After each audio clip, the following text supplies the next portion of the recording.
Municipal ఎన్నికల్లో local పొత్తులు పొడుస్తున్నాయి. High command స్థాయిలో పొత్తులపై ఎటూ తేల్చని ప్రధాన పార్టీలు ఆయా కార్పొరేషన్లు మున్సిపాలిటీల్లో స్థానిక పరిస్థితులను బట్టి ఎక్కడికక్కడ పొత్తులపై నిర్ణయం తీసుకుంటున్నాయి. అధికార పార్టీ కొన్ని చోట్ల సిపిఐతో, ఇంకొన్ని చోట్ల సిపిఎంతో జత కడుతుంటే బీఆర్ఎస్ కొన్ని చోట్ల బీజేపీతో, ఇంకొన్ని చోట్ల సిపిఎం టీడీపీతో పొత్తులు పెట్టుకుంటోంది. దీంతో పార్టీలు ఎలా ముందుకు వెళ్తాయనేది ఆసక్తికరంగా మారింది. తాజాగా కమ్యూనిస్టుల కంచుకోట అయిన ఆ జిల్లాలో మున్సిపల్స్ సమీపిస్తుండటంతో మునుపెన్నడూ లేని తాత్కాలిక ఒప్పందాలు కార్యరూపం దాల్చుతున్నాయి. ఈ క్రమంలో వామపక్షాలు ఒక్కో చోట ఒక్కో పార్టీతో జతకడుతున్నాయి.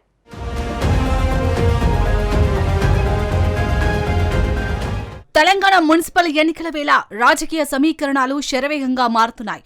ప్రధాన పార్టీలన్నీ వ్యూహ ప్రతివ్యూహాల్లో మునిగిపోగా ముఖ్యంగా అధికార కాంగ్రెస్, వామపక్షాల మధ్య పొత్తుల వ్యవహారం ఇప్పుడు హాట్ టాపిక్ గా మారింది. తెలంగాణలో మున్సిపల్ ఎన్నికల్లో నామినేషన్ ఉపసంహరణ ప్రక్రియ ముగియడంతో రాష్ట్ర రాజకీయం ఒక్కసారిగా వేడెక్కింది. అసెంబ్లీ ఎన్నికల నాటి పరిస్థితులకు ఇప్పటికీ సమీకరణాల్లో స్పష్టమైన మార్పు కనిపిస్తుంది. ముఖ్యంగా అధికార కాంగ్రెస్ పార్టీ తన మిత్రపక్షాలైన వామపక్షాలను కలుపుకోవడంలో ఎదుర్కొంటున్న సవాళ్లు ఇప్పుడు చర్చనీయాంశంగా మారాయి.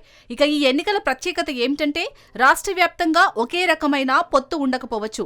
స్థానిక బలాబలాలు, నాయకుల మధ్య ఉన్న సాన్నిహిత్యం ఆధారంగా పొత్తులు మారే అవకాశం ఉంది. కొన్ని మున్సిపాలిటీల్లో కాంగ్రెస్, సిపిఐ, సిపిఎం కలిసి పోటీ చేసే అవకాశం ఉంది. మరికొన్ని చోట్ల కాంగ్రెస్ ని కాదని రెండు కమ్యూనిస్టు పార్టీలు జతకట్టొచ్చు.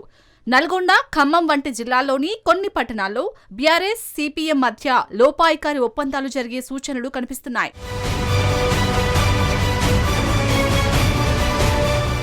పార్టీల సిద్ధాంతాలు ఏవైనా కావచ్చుగాక, విధానాలు ఎలాగైనా ఉండొచ్చుగాక, నాయకుల అంతిమ లక్ష్యం రాజకీయంగా లబ్ధి పొందడమే, ఫలితాల్లో తమ పార్టీ జెండా ఎగురవేయడమే. దీనికోసం అవసరమైతే ఎజెండాలు పక్కన పెడతారు, సైద్ధాంతిక వ్యతిరేకులతో కరచాలనం చేస్తారు. మున్సిపల్ ఎన్నికలు సైతం అందుకు మినహాయింపేమీ కాదు. రాజకీయ అవసరాలు, స్థానిక పరిస్థితులకు అనుగుణంగా ఎవరితోనైనా సర్దుకుపోవడానికి, పొత్తులతో హత్తుకోవడానికి నాయకత్వాలు స్థానిక నేతలకు పూర్తి స్వేచ్ఛనిస్తుంటాయి. దీంతో ఊహించని విధంగా పొత్తులు పొడుస్తుంటాయి, చిత్రమైన కూటములు ఏర్పడుతుంటాయి, అంతర్గత అవగాహనలు ఏర్పడుతూ ఉంటాయి.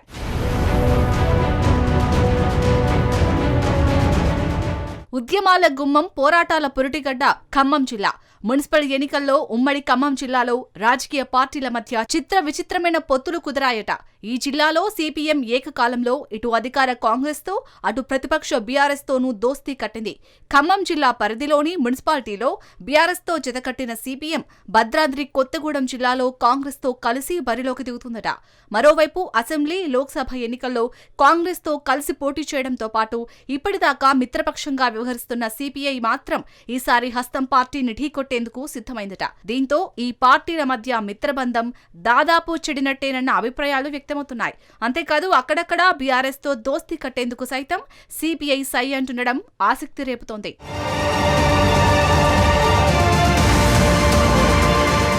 ఖమ్మం జిల్లా పరిధిలో ఏదులాపురం, మధిర, వైరా, సత్తుపల్లి, కల్లూరు మున్సిపాలిటీలు ఉండగా ఏదులాపురంలో కాంగ్రెస్ తో సిపిఐకి పొత్తు కుదరకపోవడంతో సిపిఐ ఒంటరిగానే 15 చోట్ల నామినేషన్లు వేసింది. ఇక్కడ బీఆర్ఎస్, సిపిఎం కలిసి పోటీ చేస్తున్నాయి. సిపిఐని కూడా పొత్తులో కలుపుకునేందుకు బీఆర్ఎస్ తెర వెనుక ప్రయత్నాలు చేస్తుందట. అటు మధిర మున్సిపాలిటీలో సిపిఐ 5 డివిజన్లలో నామినేషన్లు వేయగా పొత్తు కోసం సిపిఐని కాంగ్రెస్ ఆహ్వానించింది. ఒక వార్డు ఇచ్చేందుకు సానుకూలత వ్యక్తం చేసింది. అయితే కనీసం 2 వార్డులైనా ఇవ్వాలని సిపిఐ పట్టుబడుతుందట. ఈ మున్సిపాలిటీలో బీఆర్ఎస్, సిపిఎం కలిసి పోటీ చేస్తున్నాయి. వైరాలో వామపక్షాలతో కూటమిగా బీఆర్ఎస్, వైరాలో ఈ 2 పార్టీలకు తోడుగా సిపిఐ కూడా పొత్తులో చేరిందనే టాక్ ఉంది. దీంతో ఇక్కడ బీఆర్ఎస్, వామపక్షాలు కూటమిగా కాంగ్రెస్ ను ఢీకొనేందుకు సిద్ధమయ్యాయట.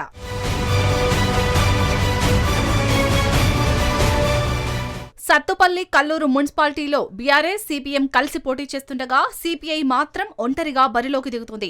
ఖమ్మం జిల్లాలోని మున్సిపాలిటీలో బీఆర్ఎస్ తో కలిసి కాంగ్రెస్ పై కాలు దువ్వుతున్న సిపిఎం భద్రాద్రి కొత్తగూడెం జిల్లాలో మాత్రం అధికార పార్టీతో స్నేహం చేస్తోంది. ఇక్కడ కాంగ్రెస్, సిపిఐకి మిత్రబంధం చెడటంతో ఈ అవకాశాన్ని సిపిఎం అందిపుచ్చుకుంది.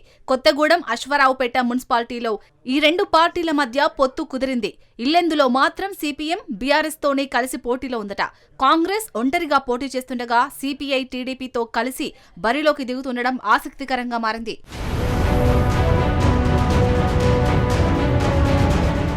బీఫామ్ అందక పార్టీ గుర్తు రాకపోతే ఇతర పార్టీలకు సహకరించేలా నామినేషన్లు వేసిన వారు లోపాయికారి ఒప్పందాలు చేసుకున్నట్లు ప్రచారం జరుగుతుంది. ఇలా ఒప్పందాలు చేసుకున్న వారిలో కాంగ్రెస్, బీఆర్ఎస్ ఆశావహులు కూడా ఉన్నట్లు సమాచారం. పార్టీ తమను కాదనుకున్నందుకు పక్క పార్టీ మద్దతుతో సత్తా చాటేలా ఏర్పాట్లలో నిమగ్నమైనట్లు సమాచారం. అయితే సర్వేలతో బలమైన అభ్యర్థులను గుర్తించామని ప్రధాన పార్టీలు చెబుతున్నాయి. ఇదే సమయాన బరిలో కొనసాగే అసంతృప్తులతో ఏ మేర నష్టం ఉంటుందన్న అంచనాల్లోనూ నిమగ్నమయ్యారట.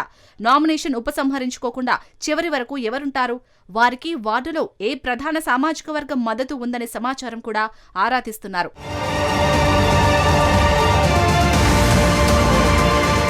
అయితే వామపక్షాలు విడివిడిగా పోటీ చేస్తే అది పరోక్షంగా అధికార కాంగ్రెస్ కు చేటు చేసే అవకాశం ఉంది.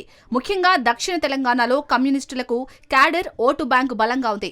పొత్తులు కుదరకపోతే ప్రభుత్వ వ్యతిరేక ఓటుతో పాటు మిత్రపక్షాల ఓట్లు కూడా చీలిపోయి ప్రతిపక్ష బీఆర్ఎస్ లేదా బీజేపీకి లాభం చేకూరే అవకాశం ఉంది. కాంగ్రెస్ పార్టీకి ఇది కేవలం మున్సిపల్ ఎన్నిక మాత్రమే కాదు, ప్రభుత్వ పనితీరుపై ప్రజల తీర్పుగా మారుతోంది.